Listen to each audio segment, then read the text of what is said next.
यह कहानी है सुजानपुर की पहाड़ों के बीच बसा एक खूबसूरत गांव। लेकिन कहते हैं इस गांव तक आने वाला जंगल का रास्ता भूतिया है। प्रभाकर कुछ दिन पहले अद्दू सार्थू के साथ इस गांव में रहने आया था। वह भी गांव वालों से इस रास्ते के बारे में सुन चुका था, लेकिन प्रभाकर चुड़ैल भूत पर विश्वास नहीं करता था। एक दिन वह उसी रास्ते से अपनी बाइक से शहर लौट रहा था। अद्दू सार्थू भी उसके साथ थे। अचानक से एक काली बिल्ली उसका रास्ता काट देती है। प्रभाकर जोर से ब्रेक लगाता है। तभी वह काली बिल्ली उसके बाइक के पास आकर घुर्राने लगती है। तीनों बिल्ली को भगाने का प्रयास करते हैं, लेकिन उस बिल्ली का गुर्राना बंद नहीं होता है। घुर्राते घुर्राते वह बाइक के ऊपर चढ़ जाती है। वह उसे हटाने का प्रयास भी करते हैं। फिर प्रभाकर एक पत्थर उठाकर उसे मारता है। बिल्ली जोर से गुर्राते हुए सामने के पेड़ पर चढ़ जाती है और अचानक वहां से गायब हो जाती है। उसे अचानक गायब होते देख वो सब डर जाते हैं। ये बिल्ली कहाँ गायब हो गई? गांव वाले सही कहते हैं, ये रास्ता सच में भूतिया है मामा। वो बिल्ली जरूर कोई भूत थी। तुम भी ना, जंगल का रास्ता है, यहाँ जंगली बिल्लियाँ और जानवर तो होते ही हैं। होते होंगे मामा, लेकिन वो किसी पर इस तरह हमला नहीं करते होंगे। चलो मामा, अब जल्दी निकलो यहाँ से, कहीं फिर से कोई जानवर ना आ जाए। प्रभाकर ने बाइक स्टार्ट किया, लेकिन जैसे ही बाइक की हेडलाइट जली, उसे सड़क पर कई सारे गहने गिरे हुए दिखाई दिए और उसमें सोने के सिक्के भी थे। वह कुछ सोच पाता तभी उसे किसी औरत के रोने की आवाज आने लगी। अब किसका इंतजार कर रहे हो मामा? हम किसी मुसीबत में ना फंस जाए। चलो यहाँ से जल्दी। वे सब घर लौट आए, लेकिन प्रभाकर की आंखों के सामने वो सोने के गहने और सिक्के अभी भी घूम रहे थे। वैसे तो प्रभाकर को किसी बात की कमी नहीं थी, लेकिन वो बहुत लालची था।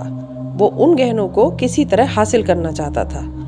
अगले दिन प्रभाकर अकेले ही बीज लेने के लिए शहर जा रहा था। थोड़ी देर बाद वह उसी भूतिया रास्ते पर पहुंच गया। दिन के समय भी वह रास्ता बिल्कुल सुनसान था। प्रभाकर अपनी बाइक से चला जा रहा था, तभी उसे रास्ते के किनारे एक सुंदर सी दुल्हन दिखाई दी जो रो रही थी। उसे समझ नहीं आ रहा था कि इस सुनसान रास्ते पर यह दुल्हन कहाँ से आई। वह उससे कुछ पूछता, तभी वह उसके पास आ गई और रोते हुए बोली, भाई साहब, देखिए ना, मैं रास्ता भूल गई हूँ। मुझे शहर जाना है, क्या आप मुझे शहर छोड़ देंगे? लेकिन तुम यहाँ कैसे आई? लोग कहते हैं कि ये रास्ता भूतिया है और तुम दुल्हन के कपड़े में हो। और लोग कहाँ हैं? क्या बोलूं भाई साहब, मैं अपने पति के साथ कार से इस रास्ते से गुजर रही थी। अचानक एक बिल्ली ने हमारा रास्ता काट दिया और हम लोग रुक गए। मेरे पति ने कार रोकी, तभी उन्हें झाड़ियों के पीछे से किसी औरत के रोने की आवाज आई। वह वहां गए, तभी उनके चीखने की आवाज आई। मैं दौड़कर जब तक वहां गई तो देखा वो मरे पड़े थे।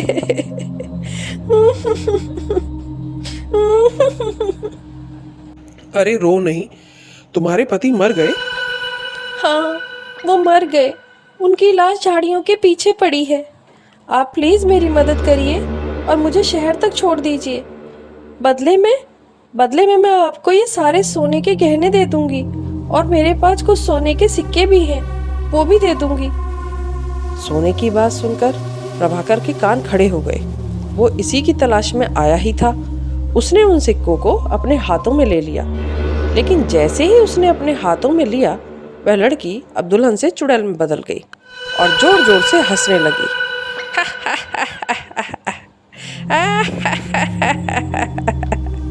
और प्रभाकर धुएं में बदलने लगा। कुछ ही देर में प्रभाकर पूरी तरह से धुएं में बदल गया। उस चुड़ैल ने उस धुएं को एक बोतल में कैद कर लिया और ऊपर से ढक्कन लगाकर पहाड़ी के पीछे अपने घर के तहखाने में ले गई। वहां पर पहले से ही धुएं से भरी कई सारी बोतलें थीं। आज मेरी 11 लोगों की गिनती पूरी हो गई। बिना सोने की लालच दिए मैं इन्हें धुएं में नहीं बदल सकती थी। लालची कहीं के। कल अमावस्या है। कल मैं इन सबको इनके असली रूप में ले आऊंगी और इन सबको मारकर इनकी आत्मा पर कब्जा कर लूंगी और फिर उसे अपने पति के शरीर में प्रवेश करा दूंगी और वो जीवित हो जाएंगे।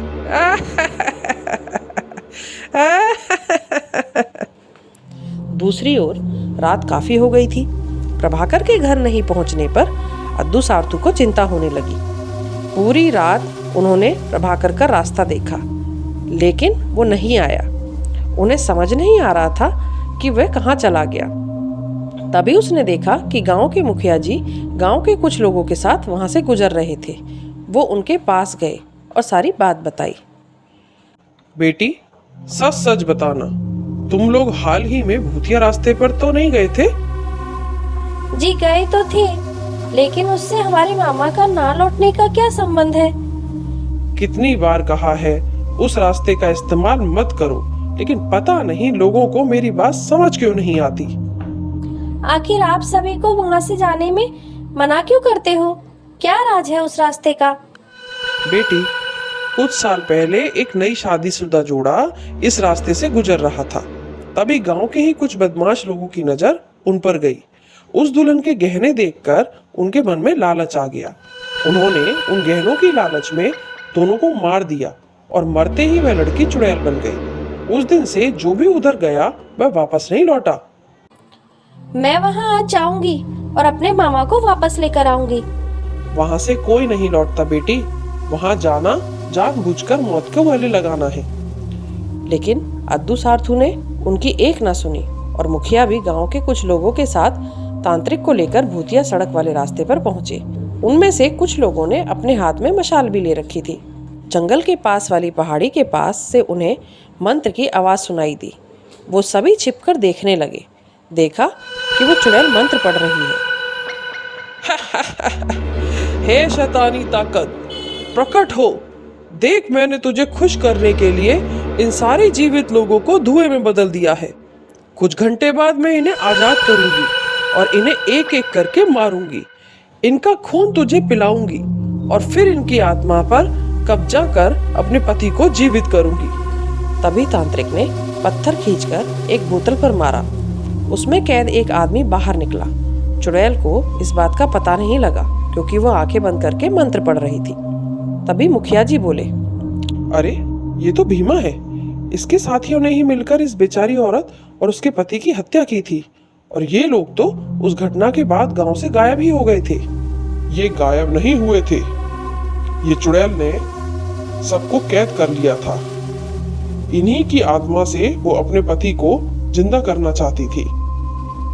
पर इसने हमारे मामा को क्यों पकड़ा? मेरे मामा ने तो कुछ नहीं किया था।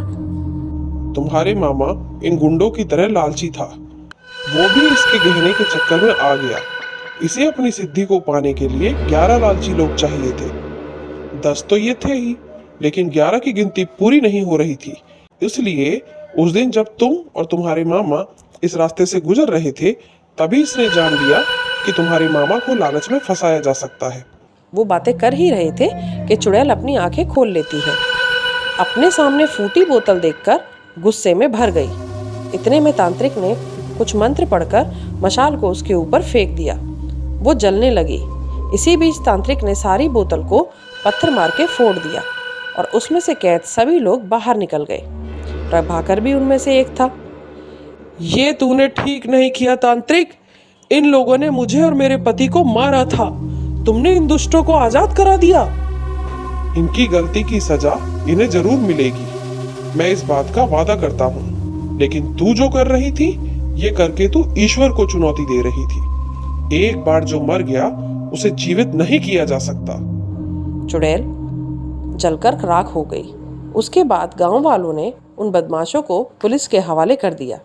प्रभाकर के साथ साथ पूरे गांव वालों ने लालच ना करने की कसम खाई।